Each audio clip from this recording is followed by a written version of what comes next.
Jake Asman Show will begin shortly. Thanks to all these great Patreon members who help support the show. Get your super chats ready. Jake will be here in just a moment. If you love the New York Jets, this is the place to be.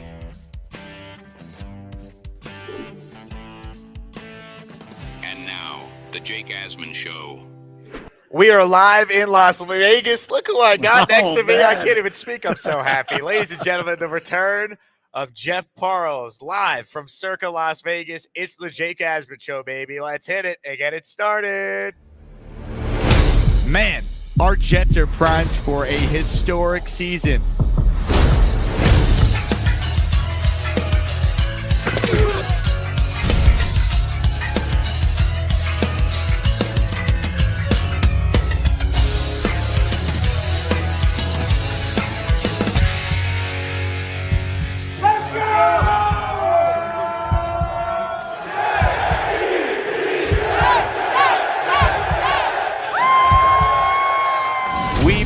Jets green each and every day. This is not the same old Jets.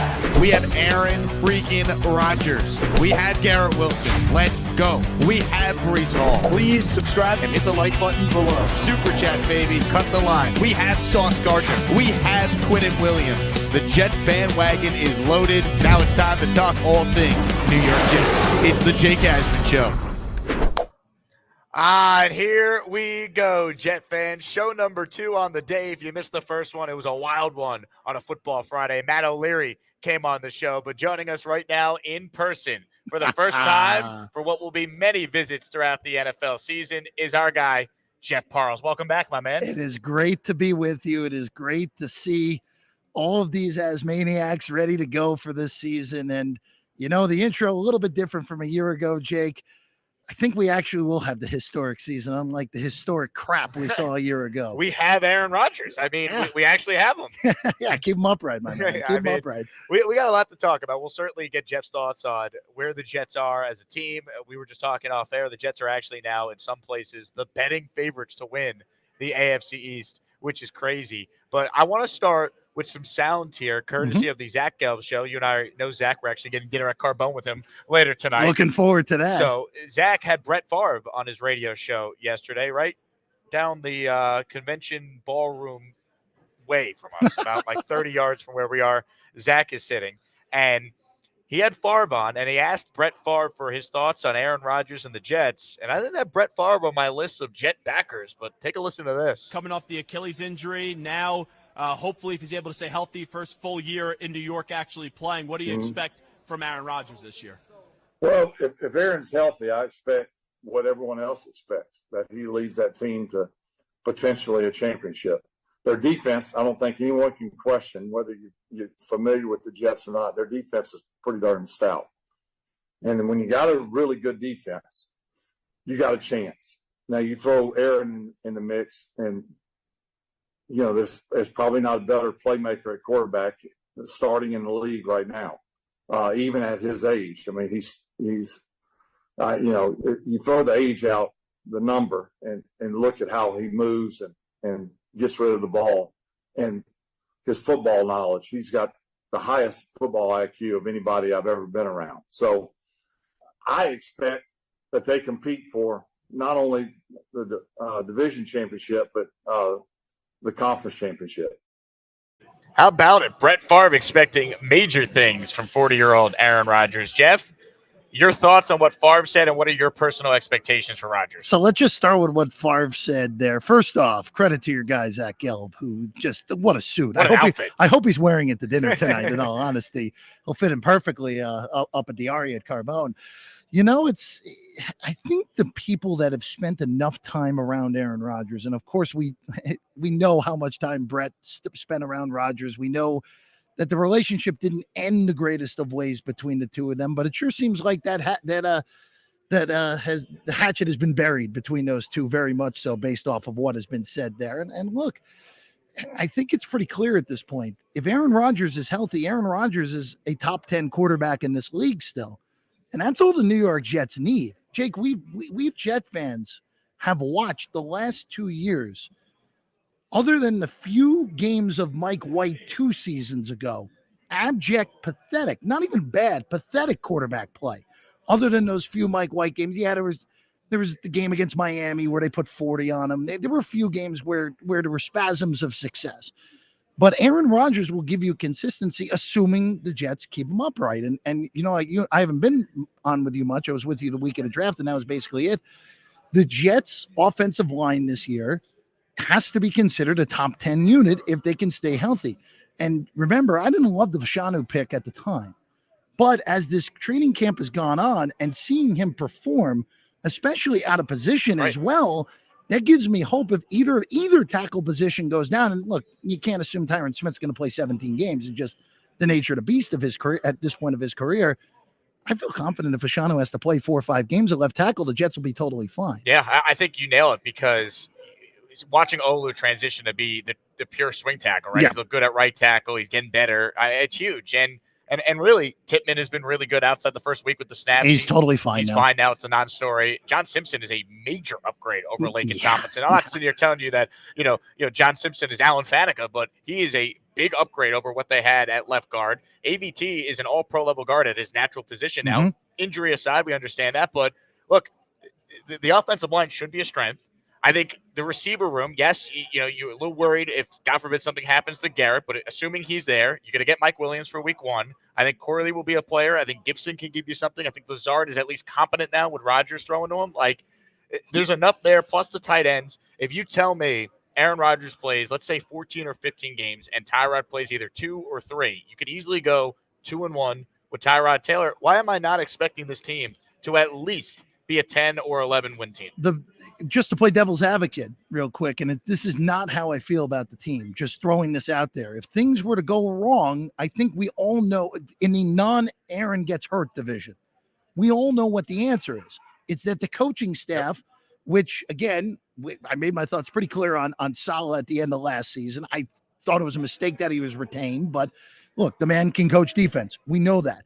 The fact that I forget who said it, that it was Mosley, right, on NFL Network, saying that Saleh's become a little more of an offensive coach. They called him a turncoat. Yeah, like that's a little bit alarming. Like, it just is. I actually like that, because that shows me he's a coach that understands. Like, sure, my job's in the line. I got to be more involved. There's ways of looking at it both ways. I'll take the little more pessimistic route on this of just this offseason really needed to get someone in there behind Hackett on the offensive coaching staff that is a veteran coach who's trustworthy, and the Jets, they just were unable to do it. It happened. It just didn't happen, whatever. I just wonder if they get out of the gate and the offense is not what it's supposed to be. Now, you're playing a great defense week 1 in San Francisco. You're playing an underrated defense in Tennessee week 2. And if New England has any strength, it's still on the defensive side of the ball, even though I think that defense takes a massive step backwards now from what they were a year ago. Yep. Then you have some question marks going into that week 4 game against Denver, which is the one game on the schedule where you just cannot lose because you are significantly better than that team, and it's not a divisional game. Yeah. So, look, this more so than anything, Jake. Last year was just get back to the playoffs. Obviously, they failed for multiple reasons on top of Aaron getting hurt. This year, if Aaron stays upright, if they go worse than 10-7, I view that as a failure. They have to go over their win total of 9.5. They have to be in the playoffs. To me, you have to win the division. Even more, like, win the division first and then look at the playoff game next. But Buffalo's way down. The roster's the weakest roster they've had since the second year for Josh Allen. Miami, I don't buy. I still don't buy the Dolphins. They don't beat good teams.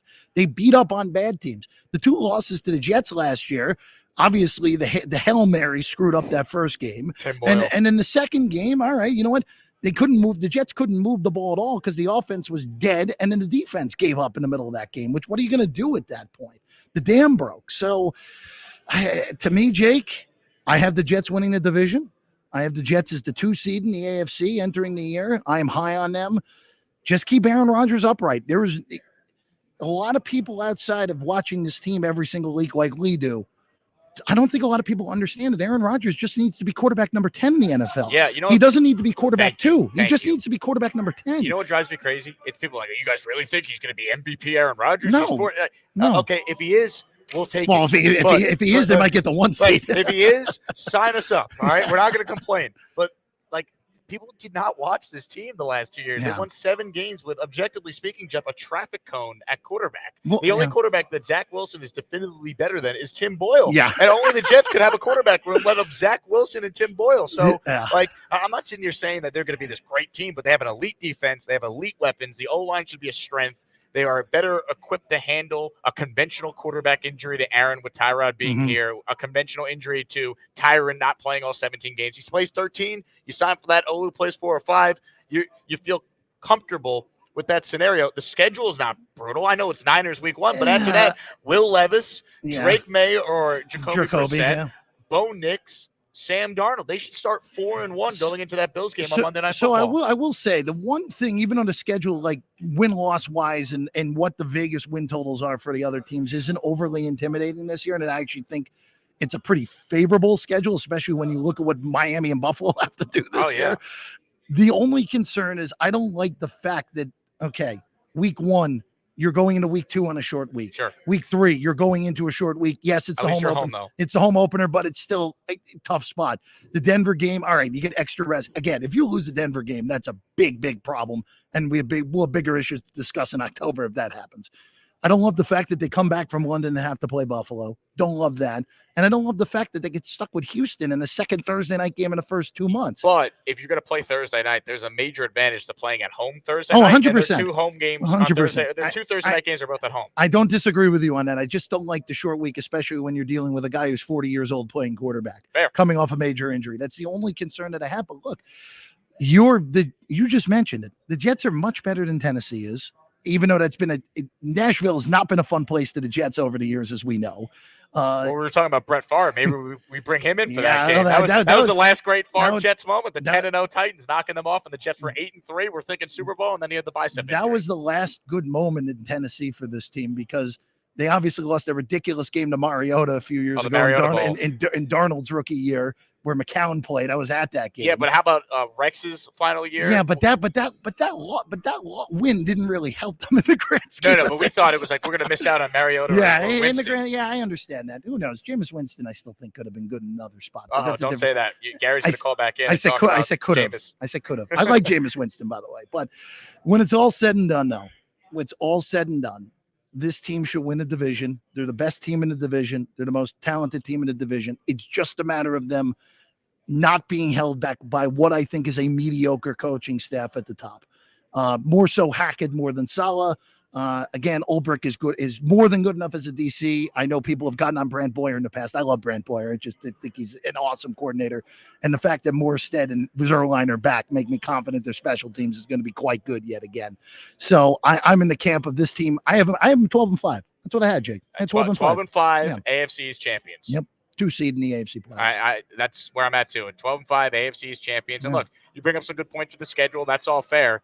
But at the end of the day, when you look at, when they play certain teams, right? You play Miami twice. Once is in December in their building, so they don't have the advantage with the weather. It won't be 100 degrees. The last game of the season, if that game decides, let's say, the division or a playoff spot, you're getting Tua in cold weather in your building in late January. And not only that, if that's for both teams playing for a playoff spot or playing for the division, you and I both know that game's going to prime time. Yep. So and that will make it even either Sunday or Saturday night. Yep. You and I both know that will be a sub 30-degree game at MetLife, which is a big advantage to the Jets at that point. We're talking with Jeff Parles. He is a regular on the show. He works out at the South Point Casino out here in Vegas. He is a New Jersey native, a diehard fan of the New York Jets. He joined us every week last season. He'll be back for the upcoming season. I knew when I was coming to Vegas for Circus Contest weekend right here that we had to make it happen and get Jeff on the show. So I wanted to read this comment from Oscar. I guess he's a somewhat recent listener. He goes, Jake, I actually enjoy this guy. I still, for the life of me, can never remember what his name is, but I remember his face and his moxie.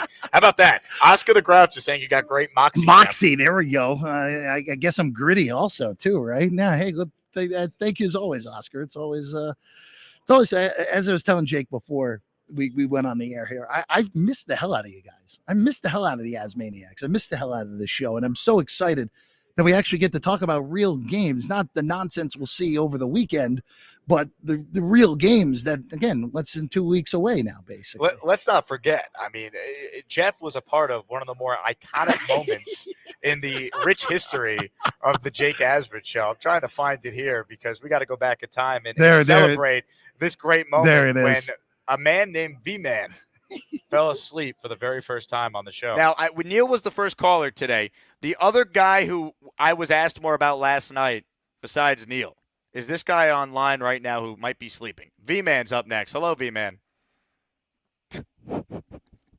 Come on. V-Man, you up? Yep. Sorry. Line is right. Line is completely out. Sorry. What's up? V-Man, man.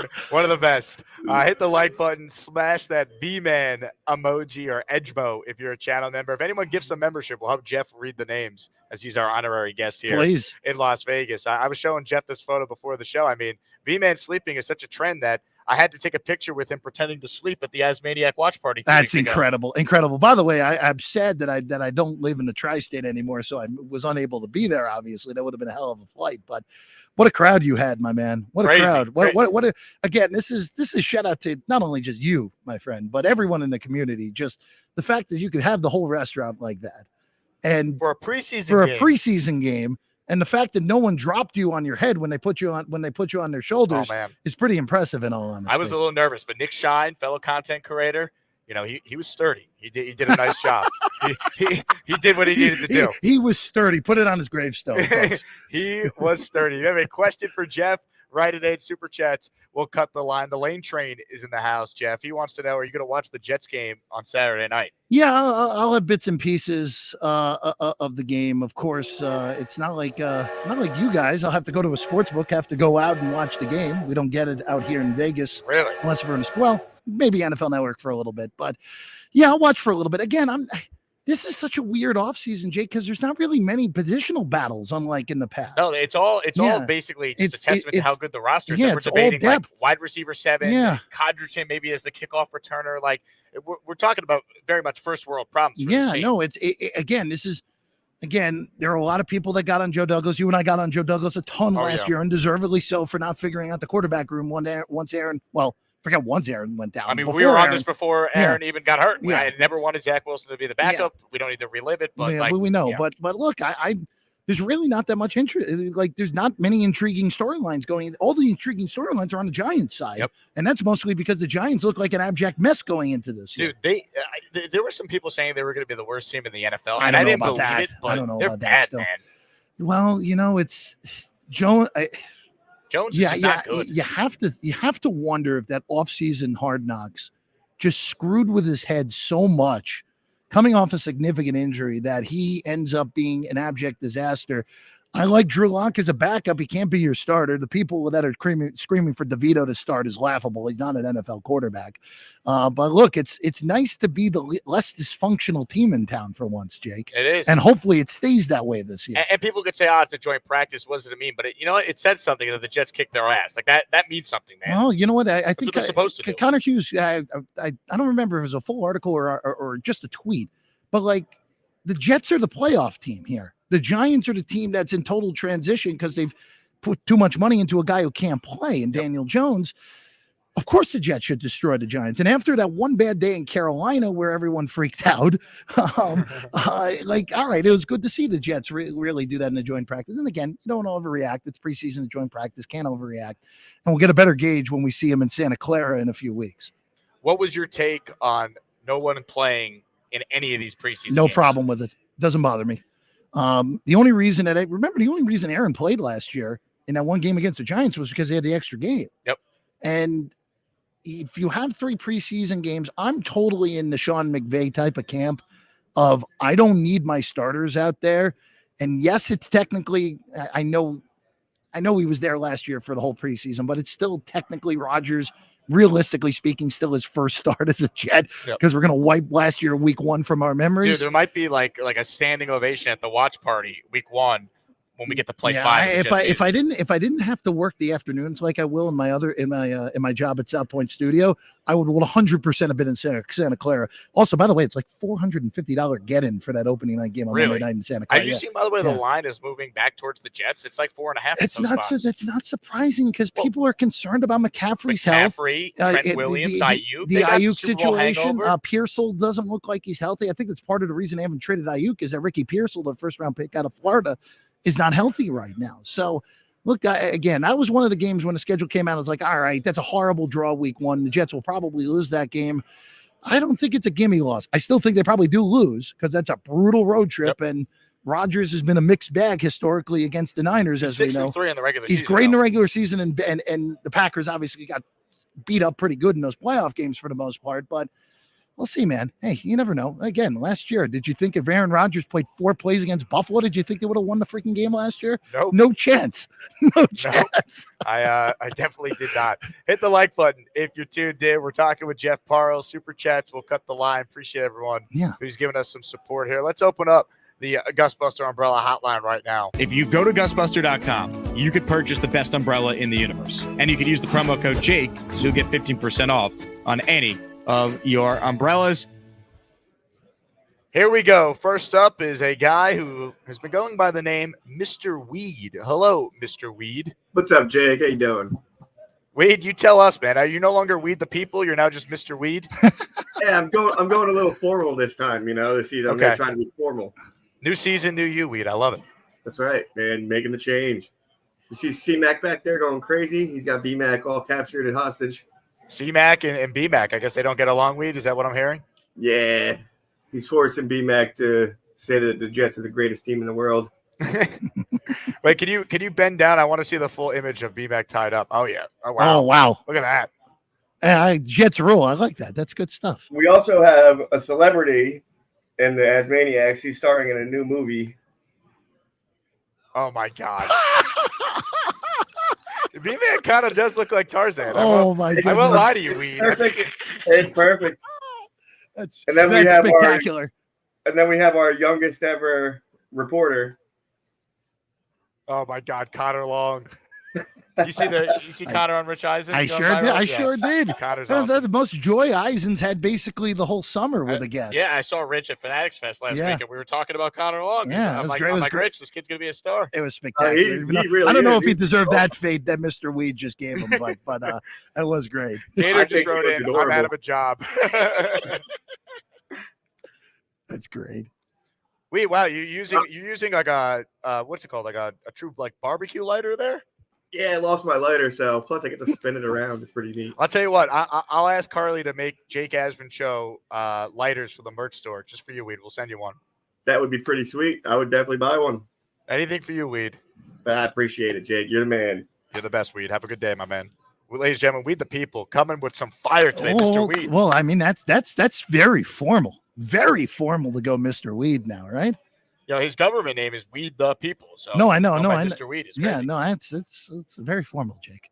Ladies and gentlemen, Lane Train in the house. He has a question for Jeff. He goes, how do you feel about Joe Douglas and Michael Williams? Very formal with Michael. Very formal. There. And Aaron Rodgers and Robert Saleh and Woody Johnson. And are you familiar with the work of C.J. Reed for the Jets in 2024? Well, I'm assuming that's the hybrid of C.J. Mosley and D.J. Reed put together. It's actually their love child. Yeah, that's what I thought. More so than just being D.J. Reed. Want to go one by one here? Okay. So I'll hold Woody and Saleh and Douglas to the end. You and I talked about this off the air. I loved the Mike Williams signing. That was the guy I wanted the whole way through. Now, obviously, injury concerns his whole career, coming off a significant injury last year. When Mike Williams has been healthy, Mike Williams is every bit as good as Keenan Allen was in San Diego and Los Angeles. And Keenan Allen, a lot of people have Keenan Allen getting into Canton one day. Mike Williams, a hell of a player. If he stays healthy, The Jets have as good of a number 2 as anyone in football at this point. He's such a great scheme fit he's for Rodgers, such a man. good Red player. zone target, back shoulder throws. Rodgers throws the back shoulder, I think, better than anyone ever. 100%. And I think 100%. him and Mike Williams could be lethal. Yeah, him. I mean, look, Rodgers one of 3 guys, obviously. You think of him, you think of Tom, and you think of now Mahomes, of course. But the 3 of those guys, the best 3 to ever spin it, especially back shoulder-wise. Rodgers, look, we kind of touched in the open. Aaron Rodgers stays upright. I expect him to be a top 10 quarterback. Yep. And if he's that, the Jets will be in great shape. I also expect Aaron Rodgers to run away with comeback player of the year when it's all said and Because done. they're division champs and they're the 2 seed. Like The you only think, he's winning comeback player of the thing year. that I will say is I am very high on Cincinnati. Plus 1,400 to win it all. It's a good futures bet. Yeah, I'm very high on the Bengals. And Joe Burrow, of course, dealt with multiple injuries a year ago, the calf and then the hand, wrist, whatever the hell it was.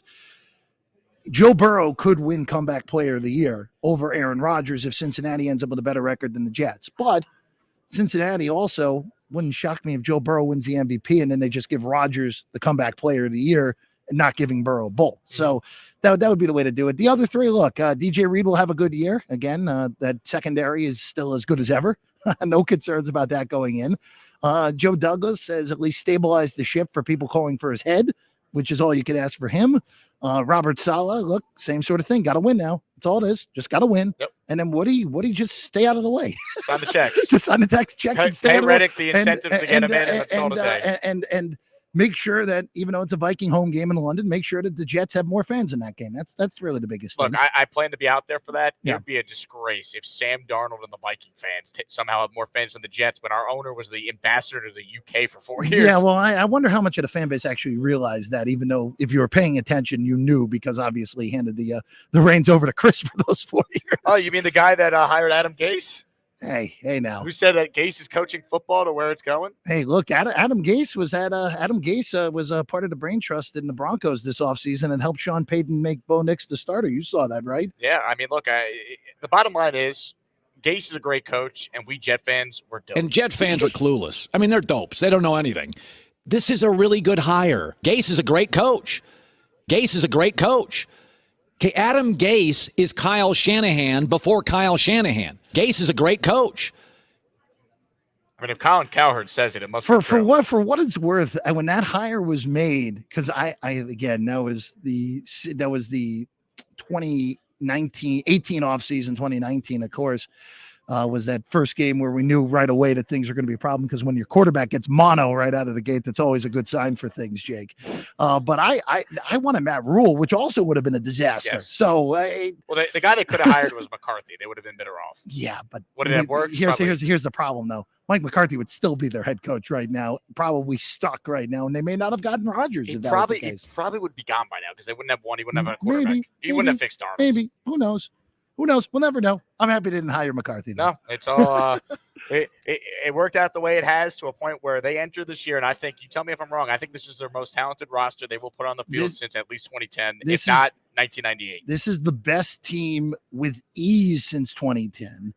I think you can argue. Well, you remember '99? That team was really poised, and then Vinny obviously blows out the Achilles in week 1, and then they went to Ray Lucas too late. But I would say that this team is on par with 2010. It's weird though, because remember the 2010 expectations, they were high. Yeah. Well, they were coming off the championship. They were game. high because they made the magical run to the AFC title game in 2009. And you started off with such a thud that week 1 nonsense against Baltimore. So bad. And then they're in a hole in New England. And I think Justin Keller is still sore from that hit from Ray Lewis. yeah, that was a disaster. That whole year was a whole lot of fun, but it was patently ridiculous. Well, dude, they were 9-2 that year, right? They beat New England after they went on that run, and then they had the 45-3 game, 45-3. and then they bounced back with the win in Pittsburgh. They get into the playoffs, and then the rest is history. They should have They should have went to the Super freaking Bowl beat that year. Pittsburgh in that AFC title game. That's still of all the games in Jets history. That's the most painful one I've ever watched. Yeah, I mean that 98, because 98 they would have throttled the Falcons in the Super Bowl. Oh yeah. I don't know if they would have beat Aaron Rodgers and the Packers. No, but they would have had a shot. They would have had something going, man. If you Yeah. told me, and also if they had completed the run, right, and obviously they still had to win 2 more games to do it, but think about that Mark Sanchez would have been a part of the greatest playoff run of all time. Peyton Manning, Tom Brady, Ben Roethlisberger, Aaron Rodgers in 4 consecutive weeks. It would have been, yes. If the Jets had won that, if the Jets had won Super Bowl 45, that would have been the greatest run to the Super Bowl ever. 4 like you said, 4 Hall of Famers in a row. Yeah. And maybe no 3 home of games. the best 5 ever. Yeah, even though Jim Caldwell definitely helped them in that. Both AFC title game appearances, Jim Caldwell helped them along the way. Let's be real. Yeah, who's the quarterback they started in 09? Well, they remember Peyton played that first half. The Jets were down at halftime, and then they put Curtis Painter, Payton, the pride Painter, of yes. the pride of Purdue in the game, and the Jets kicked their ass in the second half. Yes. And then I froze my ass off at Giant Stadium, the final game there when they beat the hell out of the Bengals that night. And then they stuck it to the Bengals a week later. Yeah, that was a Revis great. shut down Chad Johnson. In retrospect, that was the perfect matchup for that team. Oh, they were so soft. Team. Oh yeah. Oh, they were so soft.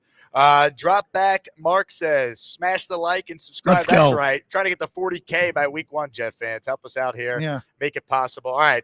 I think it's time to bring on a caller who was absolutely ecstatic to find out that Jeff Parles will once again be a weekly on the show throughout the season. Jeff will be joining us every Wednesday afternoon. Ladies and gentlemen, we say hello to the great Bobby Midnight. Well, I need to walk more to survive unless Jake is going live. Gotta elevate my leg. I'm Bobby. Oh, Jeff, how you doing, my pal? Bobby. Great to see you, my guy. Great to see you. Let's show him the other introduction. I thought you were going to show him the other one.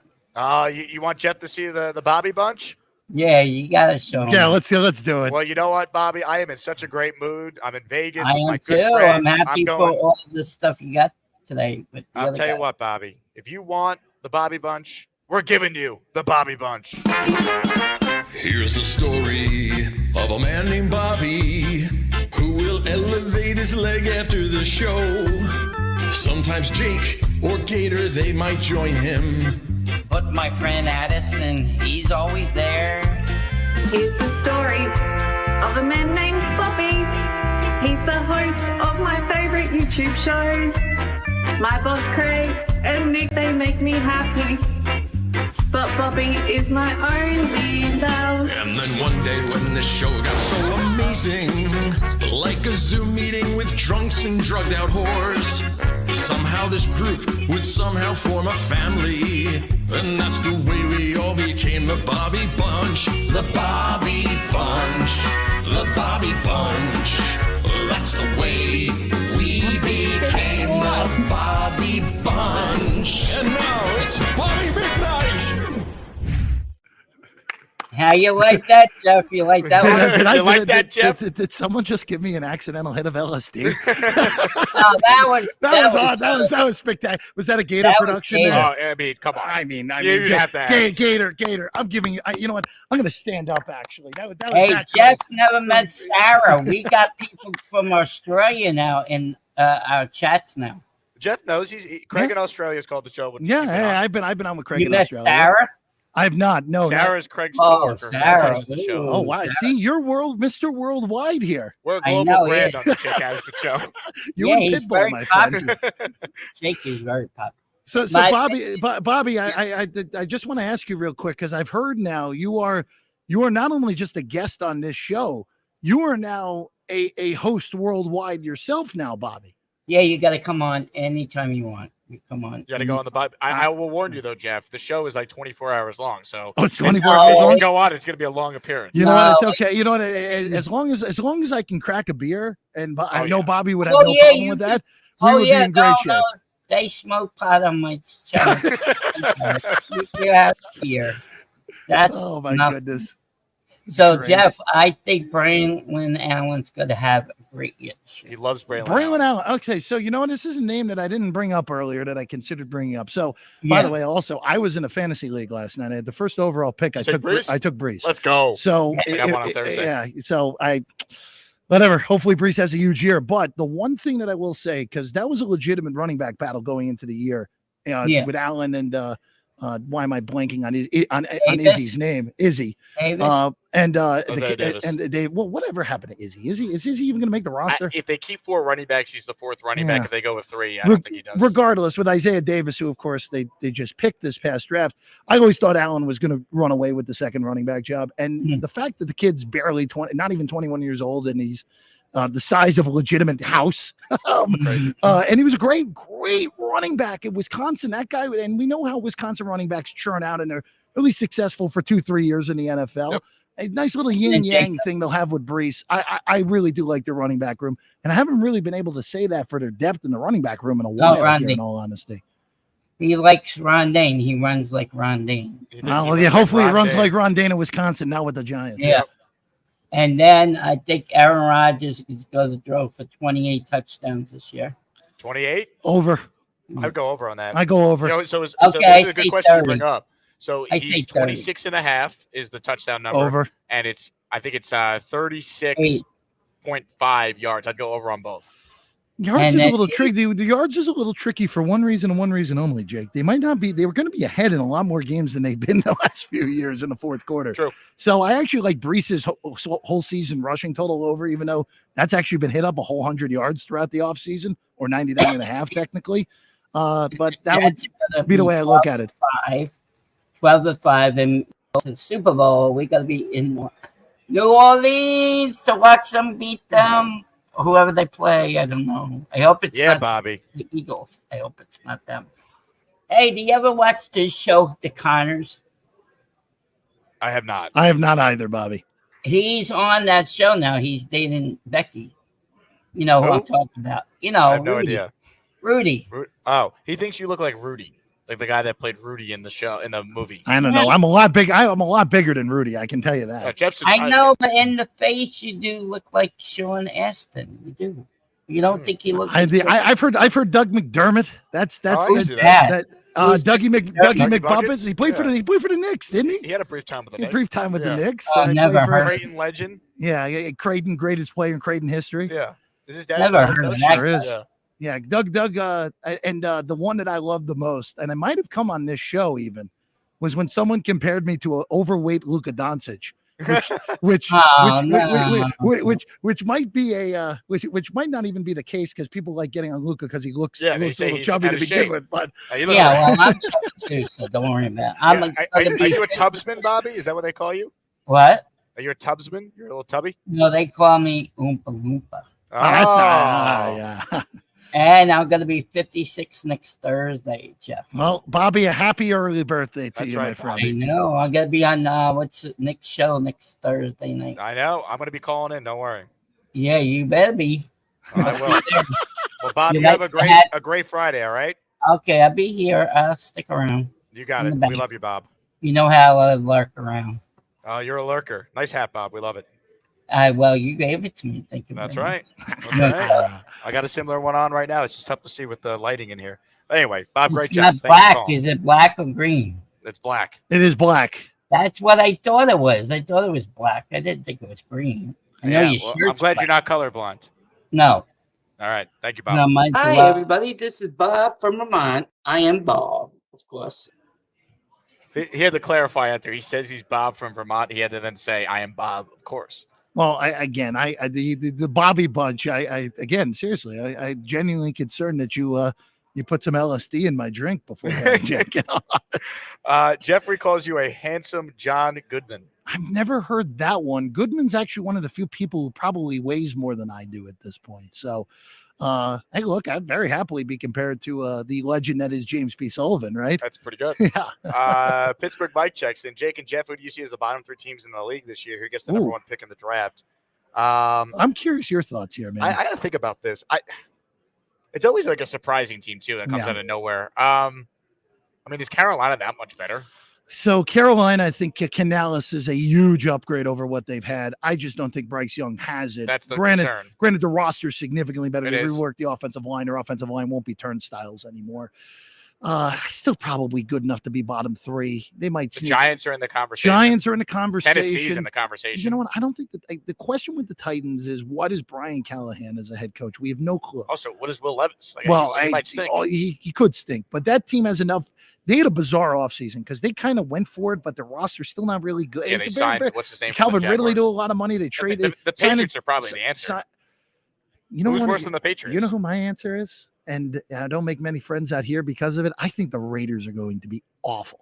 I think the Yeah, they might Raiders are stink. going to be And Devontae awful. will be a Jet by the trade deadline. Maybe. Who knows? Our friend Mo Moden has been fighting the fight for the Raiders the whole time. Yeah, but the problem is the Raiders are going to be underdogs in 8 of their first 10 games. They're 3-6 of the deadline, and the Jets are 5-1, 6-2. They're going to trade for Devontae. So I right now actually I have the Broncos power rated as the worst team in the AFC.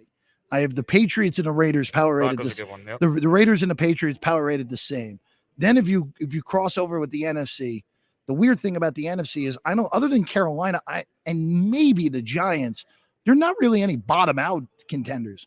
Because even though Minnesota's flawed, they're still probably a 6 or 7 win team. The worst team in the NFC West, Arizona. I'm actually a little bit worried about that game for the Jets because of where that lines up on the schedule. Kind of a trappy spot against Arizona with Indianapolis and Houston on opposite sides of those games. So it'll be interesting to see, man. I would, if you made me pick today, I actually would pick the Denver Broncos to have the first overall pick next year, and then they try to really build around Knicks next offseason. Hey, huge shout out to listener Michael Rivera, who just purchased some Asmaniac merch from the merch store, jakeasman.com. Looks like Michael ordered an Asmaniac pink t-shirt and an Asmaniac standard shirt in the black and green writing. Love it. Do you look good in pink, Asman? I love the pink, man. The pink's good. Love pink. Merch store, baby. jakeasman.com. Check it out, folks. If you're a Patreon subscriber, all items in there are 15% off. Jeff, what am I sending you from the merch store? What is the thing that you want the most? I want one of these hats, man. I want one of them in green, even though you want the Bobby Midnight style. I think I gotta go to Bobby Midnight style. I think it's that, and then I gotta match your shirt, man. I think almost like your whole outfit here, in all honesty. I love it. I love it. Ladies and gentlemen. Great stuff.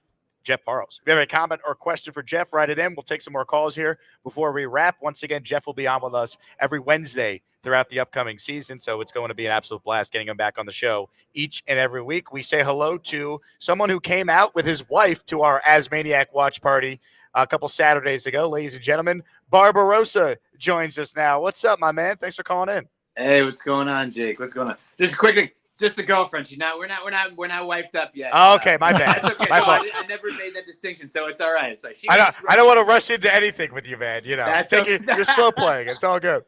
That's okay. But about her, this was my first birthday present that she got me. Birthday's in a couple weeks, so she got me. Nice. New uniform. So the Monday night game is the day after my birthday. So I need a lot of people convincing me to come out to this because I got to work early in the morning. But like it's on the fence for that. So I'm on the fence for T Squared.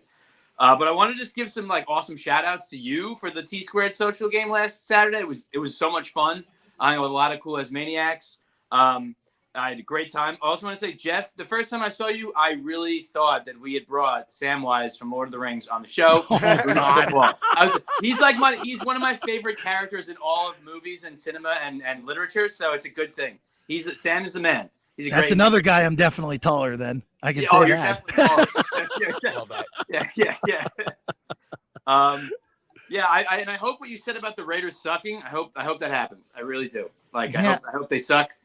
So it's up in the air. But I also want to just ask you guys, like, a lot of what we've been talking about is like Garrett's going to be like the number 1, and Brees is probably going to be our number 2 on offense. Who do you see by the end of the season being number 3? And even if you want to break that down to like the first half of the season or the second half of the season, who do you think is going to be the number 3 guy on our offense when it's all said and done?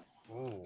Yeah, so it could vary. So real quick, I will say I actually think Brees will be the number 1 offensive option over Garrett throughout the year. Just the versatility that Brees brings, I think he's the second best running back in the NFL. I don't think there's any arguing that anymore, unless if you're the idiots over at Madden who don't know how to rate anything. Dude, that was bad. That was very bad. But they've gotten a lot wrong recently. I still go Mike Williams full season wise. I just think it is, but I'm not alone in this. And I know a lot of fantasy guys like Conklin this year at the tight end position. He might be 3rd on the team in targets. Would not shock me one bit if Conklin has a big year. I thought Conklin was going to have a better year last year, but obviously got sabotaged by the horrible quarterback play, Jake. Ladies and gentlemen, big shout out to Michael Rivera, who just ordered another Asmaniac t-shirt. Yeah, let's go. Cheers. Oh, look at that. Yeah. Is that the Barbarossa's already? No, not yet. That's the first thing on the menu for the Asmaniac gear. Besides the keychain you gave me, which we used to watch like the Black Sails finale on Netflix on the way home from T Squared Social. Oh, how about that? So so it was a good time. If you come to any of our events, I'm giving out free swag to all listeners. So make sure you come to the watch party. It's not official yet, but T-Squared Social is the place for week 1 for the Niner game. So I'll have more info on that when we get a little closer. But Barbarossa, thank you for coming out last Saturday, man. Great to meet you and your girlfriend. And I hopefully will be able to convince you to come back for Monday night so we can watch the Jets start 1-0 all together. Yes, that'd be dope. Take care, guys. Cheers. Great Cheers. Call. Cheers. Great call. Hit the like button. Great call right there. Brandon goes, is that future Jake? If I grew up my beard like that, I could have a little Barbarossa beard. Are you capable of having that long of a beard? No, I'm probably not. I haven't tried, but I don't think it works. No, that's I will say my when I have the ability again to grow the beard out for non-work constraints, Jake, it'll be I don't think I can get the Barbarossa, but you could give it a run for its money. The there. Barbarossa, baby. Yeah. I love it. JT says, my buddy is bleeping on me for grabbing Conklin late in fantasy. Why? Tyler Conklin, last 2 years, is top 10 in yards and receptions among tight ends. The only reason why he's not considered a higher tight end is because he never scores touchdowns because the Jets never score any touchdowns. That changes this year. Well, you're telling me the Jets offense was bad last year, Jake? Dude, they had 18 offensive touchdowns all season. It's so bad. They might have 18 by week 8. Well, if they have 18 by week 8, the Jets are starting 6-2, my Yeah. friend. I mean, that's what it will be, or at least 6-2. Could be 7-1 in that scenario. How many is that a game? That's 3 a game? No, not even. Not even. Less than that, Because 8 and 18, 24 is 3 a game and 8. I mean, yeah, between about not some 2.25. It's 2.25. You're not even asking that much, dude. Jake. Under Saleh, they've averaged 17.2 points per game. If they had just scored 21 points per game over his 3 years, they'd have 9 more wins. Yeah, even more so than last year. With obviously, when most teams, when their number one quarterback goes down, falls apart. Like that just happens. The 2 years ago one still aggravates me because if Berrios makes that catch in Minnesota, that whole season is totally different. Or even if Mike White just never got hurt and he stayed healthy, they win one of the Lion or the Jaguar game that year, and they have a shot going into the last game of the year against Miami. They still should have won the Detroit game. Yep, Zach was terrible that game. Horrible. Even though he made arguably his best play as a Jet at the end of that game, and Zerline missed the kick. Oh, with Elijah Moore, who didn't get down right away and cost him 4 seconds. Yep. The big fella says Jeff Parles has been hitting the gym. Is this true? Have I been hitting the gym? No, I just have better shirts that make me look more buff, my friend. I am down 10 pounds, but that's good. That's from going from very fat to very fat to a little less very fat. I have some bad news for you, though. Uh-oh. You're down 10 pounds. You might add 10 by the time we get done with dinner later. I have a method when we go to these elite places here in Vegas. I know exactly what has to happen the following day, so I'm in good shape. You tomorrow, just don't eat? No, I know. I'll tomorrow there will be at least a 5-mile walk on the docket for me tomorrow. And thankfully, tomorrow is the coolest day in Las Vegas since May. So that's great. What's the temperature? We might even be in the 80s wow. by 11 o'clock tomorrow in the morning. What is it right now? It's 96 according to my Apple. Yeah, and by me it's about 91 where my place is. So it's quite good. Quite good. Vegas confirmed hot in August. Yes. Confirmed. Yes, can confirm. Ladies and gentlemen, Kyle Clifton is up next on our show. What's up, Kyle? Thanks for making the call. What's up, Jake? How you doing, Jeff? Good, Kyle. How are you? I'm doing well. So, Jake, last night in Vegas, are there dinner plans? Anywhere good? Yeah, we're going to Carbone tonight. Jeff and a couple of my friends we're hitting Carbone in Vegas later. Is that in the Wynn? That is the Aria, right? Aria, yeah. Yep, Aria. Awesome. I missed the beginning of the show. Favre had some good stuff to say about Rodgers, huh? He did. He basically said if Aaron's healthy, they should at the minimum be in the AFC Championship game. So he's very bullish on the Jets. Well, I'd like to see that there's no more Packer on Packer crime. That's very heartening. Jeff, I was curious to hear your opinion on Reddick. Do you think there's going to be a break in the action in the next few days, and then maybe we get him into camp here, or what? I'm operating under the assumption that Hassan Reddick will not play a game for the Jets this year. That's just where I'm at. I don't think that's the right thing for him. Of course, obviously cost him a lot of money, and look, who's going to pay him what he wants? I don't think anyone's going to pay him what he wants. That's the reason he has to show up. That's why he ended up with the Jets to begin with. If someone was willing to actually pay him, the Eagles would have traded him somewhere else. But look, when it's all said and done, he probably will be in. I don't see him being in until after the regular season starts. Don't expect him against San Francisco. I think that week 3 game against New England probably would be the target if he were to return. But as of right now, I'm operating that we just don't see him just basically going with the team you got. That's how I'm looking at everything right now. Where I differ with you is I operate where he's not playing week 1. I do think he might show up right before the cutoff is to be eligible for week 1, so he gets paid his game check. And then he'll play week 2 in Nashville. Correct. Yeah, it's more than possible. Or week 3 against New England. Yep. So I think it's been 31 days, which is 1.55 in practice days that he gets fined for, which is not waivable. There was a point of no return of $300,000 that is waivable by the team, which they've indicated that they won't. And then there's also missing like mini camps and stuff and actual games. This is starting to really add up for him. It's a little mind blowing. It's a lot of money. Right. Even for an NFL player, it's a lot of money. I think he's been given terrible advice because I think if he showed up, he would have got something done by now. Maybe not exactly what he wanted, but they would have gave him some incentives, gave him a pay raise. He would have been happy going into this year, playing his ass off and getting paid by someone, if not the Jets. I still don't. Again, for the amount of people that the Jets have to pay in over the next 2-3 years, I just don't see him being long term. They want him to be a hired gun. Yeah, a mercenary. I think absolutely. I think you just let him be a top 5. If he can be a top 5 pass rusher, if he shows up, I mean that's gravy at this point more than anything. And even top 10 pass rusher at this rate. Thanks for your time, guys. Enjoy the town. Absolutely. We appreciate Thank you, Kyle. Great By call. the way, the super chat that I'm seeing right there. Big fella. Do you know what a mono is? I haven't been, no. A mono has these things that our social media loves. By the way, thanks for the super chat, of course, big fella. Have these giant, basically, for lack of a better word description, bread boats that they stuff, they take the middle out, they stuff with pasta, they stuff with whatever you want. It is obscene. I have never been. I've seen it on social media. At some point, I have to not eat for 4 days and then go and then figure it out. A 10-mile walk after that one. I need 20, honestly. Might have to walk a whole marathon. I mean, I'll probably have to go to Disneyland again. It's funny. You mentioned, pasta. So it's fitting that we have a guy on the line right now who, let's put it bluntly. He is someone who is not a fan of mixing chicken and pasta. In fact, he has a take so bad that we turned it into a song. Chicken doesn't go with pasta. Don't you know it's disgusting? Chicken can't go with pasta. Why? Because of the texture. Instead, go get yourself pizza at the closest Shell gas station, because chicken don't go with pasta. I just discovered dogs are pets. You say hello to Gary right now. No chicken and pasta, ever.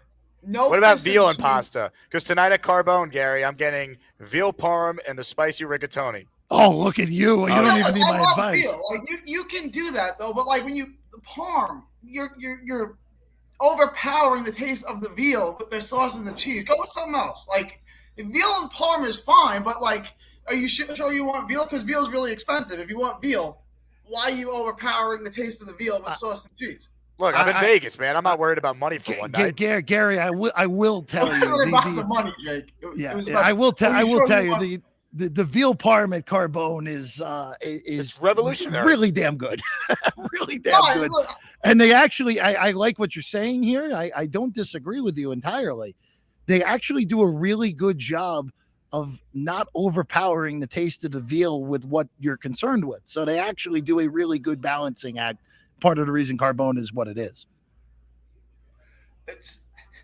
We got seafood yesterday, and down. Where are you again? Where are you on vacation? Well, now I'm in San Antonio. I got a fight I'm scouting tomorrow, but we were in South Padre Island, and my Decker ordered fish, and they were going to put lime juice on it. And he goes, "Do you have lemon? Lime overpowers the subtle taste of seafood." I was like, "There you go." You got Got her well.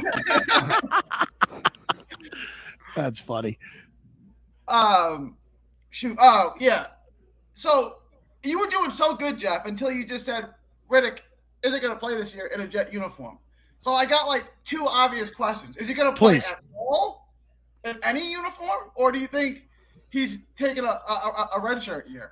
I would lean towards the latter personally, that he doesn't play for anybody, because I don't think the Jets are going to trade him. I think that's pretty well clear at this point. Nice arm, Jake. It's pretty well. The reason why we're at Circa right now is our guy Aaron Oster. Our guy Aaron, man. He makes it all happen. I dropped it. Oh, that was not athletic for me. Give me another Jake. chance here. You got to catch that. You got to catch that. There you go. But Gary, it's it's. I hope I'm wrong. Let's just go with that. I hope I'm wrong. I hope Hassan. I hope I'm wrong, because if Reddick is there, there's just such an extra dynamic to the pass rush that, by the way, I'm in the camp that Will McDonald, from what I've seen from McDonald this training camp, I think the leap that Jermaine Johnson had last year is coming for Will McDonald. You think that kind of leap? Yeah, I think do. it'll be good. I don't know. Jermaine was a Pro Bowler. I think there's a borderline Pro Bowler. Wow, you're a big McDonald. So how about that? Yeah. Will McDonald Yeah. truther Yeah. here. I love it. Look, and it's funny because I blasted the pick when it happened remember. because of what happened, and don't love that they lost tough, but whatever. They did what they had to do. But I hope I'm wrong, Gary. I really do hope I'm wrong. And if Reddick does not show up in a Jet uniform, I don't think he's showing up in any NFL uniform this year. So then next year he's in the same position because his contract basically just pushed forward a year and it's under the same contract. Right? Gary, he essentially turns into a Le'Veon Bell situation, and we all know what happened with that. So it's I'm with what Jake said. He's getting some really crappy advice right now. He should have been in camp 2 weeks ago at a bare minimum. And now, I mean, look, you're playing with fire at this point. Jake's probably right. Now that I'm thinking about it a little bit more, Jake's probably right. He'll probably show up so he gets that game check week 1. But I think sticks to them by not being able to play week 1. I think the earliest we see Hassan Reddick potentially for the Jets would be week 3. I really do think that Thursday night against New England. They should still be able to be at least 1-1 bare minimum. If they lose the Tennessee game because Hassan Reddick is not playing, then the team is not as good as we think. That's as simple as that. I get what you're saying. Like, he's just one piece, but he's pretty damn good, man. He's a great player. There's no arguing they that. need him, Gary. I think, to like win the Super Bowl. Like, I think he could make their defense go from top 5 to best in the NFL. That's what type of player he is. It's possible. It's possible. I want to see how much how invested he truly is, since he hasn't shown up at all, Jake. That's always a question. Just a little prognosticating, right? If he doesn't show up this year, or are they going to look to replace him with a vet, or is that ship sailed and we're basically going with Clemens and McDonald? That's it. I mean, Michael Clemens was a draft pick a couple years ago. They're high on him, but Will McDonald's the guy they took 15th overall. He's the guy you're expecting. I think you have to hope in that scenario. Like I think McDonald has a huge season, and I think he has a big step forward. And you just hope that Jermaine Johnson continues to progress, going from slightly above average rookie year to a Pro Bowler a year ago to maybe even an All Pro potentially if things go exactly the direction you want with Jermaine. So look, the one good thing about this defense is they are, to me, they are still the best. They are the best defense in the NFL going into the season. Them and San Francisco are number 1 and number 2, clearly above everybody else. And you can take a hit of losing a guy like Hassan Reddick for a few weeks and it not really hurt you. Yeah, as long as it's a few weeks, as long as he's mid-season form, he's in form when the playoffs start. Then I guess it really doesn't matter, right? Like no one's gonna remember that if the Jets. It's like knockouts don't matter if you land enough jabs. Knockouts do matter. Knockdowns don't, right? Gary, great call. Enjoy San Antonio. Remember the Alamo for all of us. All right. I'm a child of the Alamo, Jake. I will not forget that. And the Yellow Rose. Well done. Chicken with pasta is worse than peanut butter with sandwich. All right, we got time for 2 more calls with Jeff, and then we're going to wrap up the show. We say hello to Keith Best, who's up next. Keith, what's going on?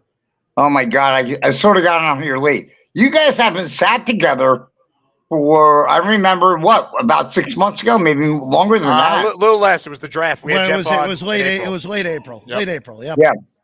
So, I texted you yesterday. I said, go eat at the Japanese restaurant in the Bellagio.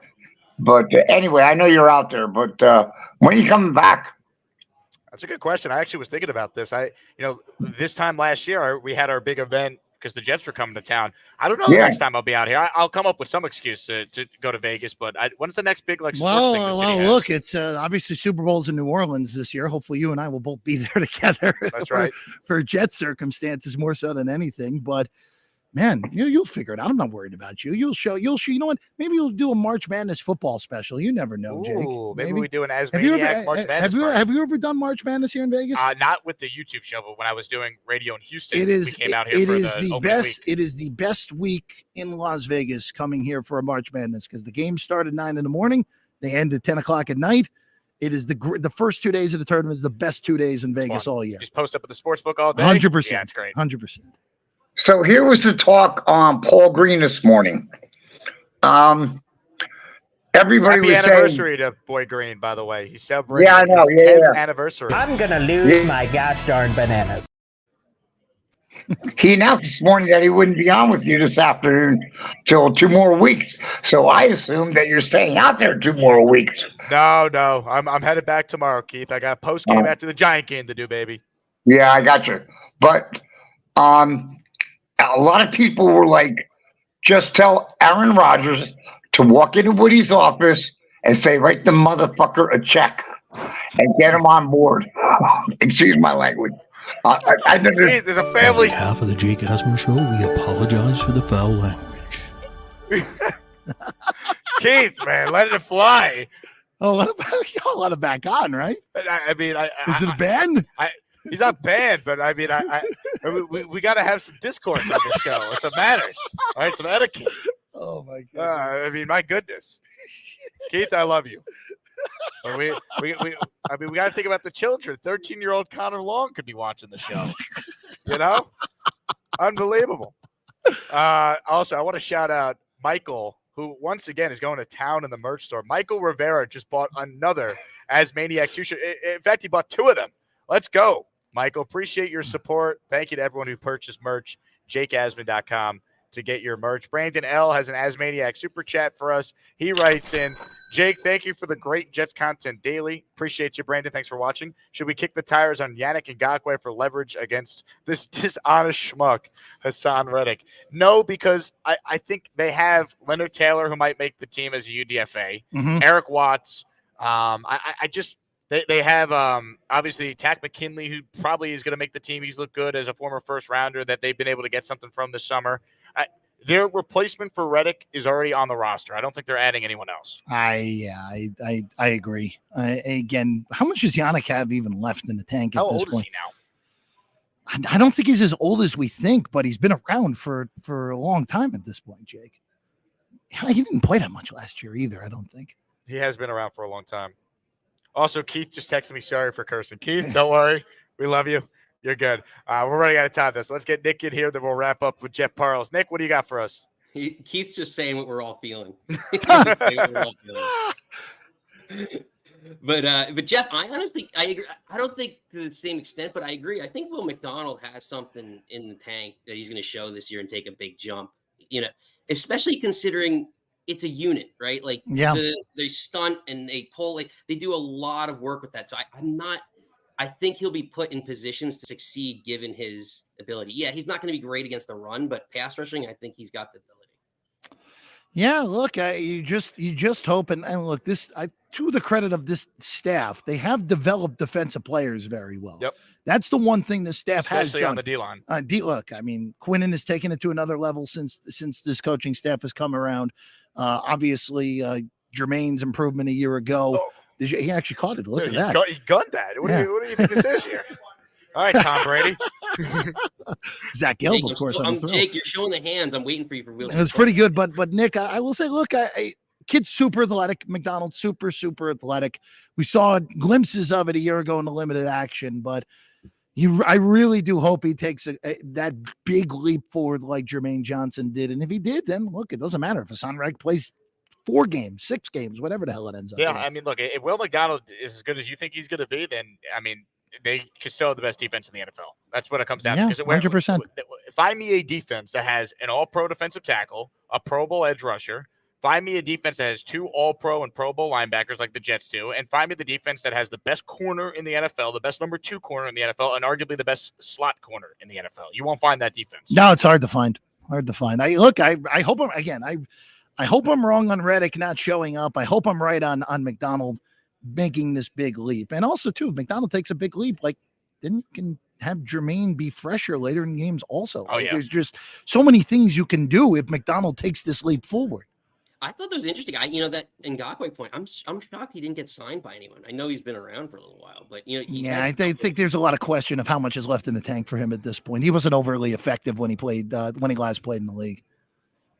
Yeah, when you're talking about I guess Clemens is probably better against the run, but Yeah. at this point, when you're third, fourth defensive end, he might be worth kicking the tires on. If I don't know if he's going to be that much better or worse than McKinley. So, but we'll see. Anyway, guys, thanks. Go Jets. Nick, great call. Don't spend too much money out there.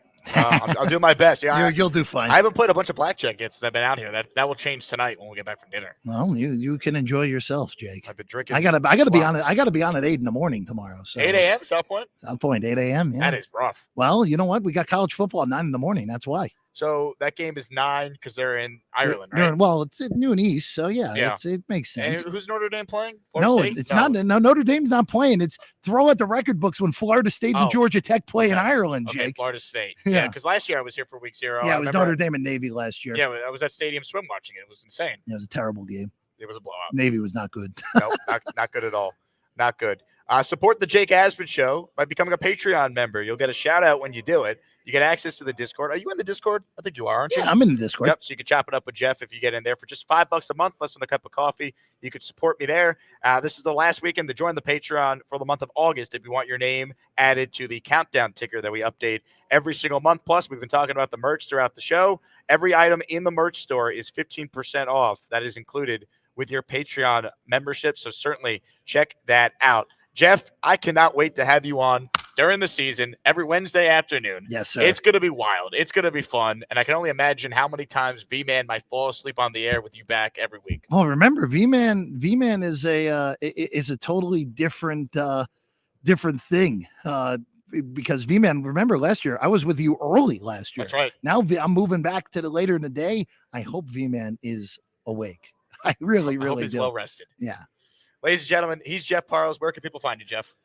At Jeff Parles on the tweets, South Point Studio. Well, actually now Sports by the Book on Twitter and YouTube is where you can find my shows. They're actually better times on the East Coast. So Saturdays moving forward, 11 a.m. Sundays on starting week 1 of the NFL season at noon, previewing everything you got going into the games that week. I am 2 followers away from 20,000 on X or Twitter. I'm putting the link in the live chat right now. You giving away something for the 20,000? I am adding I have a list of about 65 names of listeners who followed me in the last day or so. And I said, if you follow me between now and when I hit 20K, I'm going to put your name in a random name generator and I'll send you an item from the merch store. Nice. So we're 2 away. Help me get to 20K. Appreciate all the Asmaniacs out there for their incredible support. He's Jeff. I'm Jake. This has been the Jake Asman Show. Once again, I hope everyone has a tremendous, tremendous Friday, a tremendous weekend. Ladies and gentlemen, we will be live after the Giants game for post-game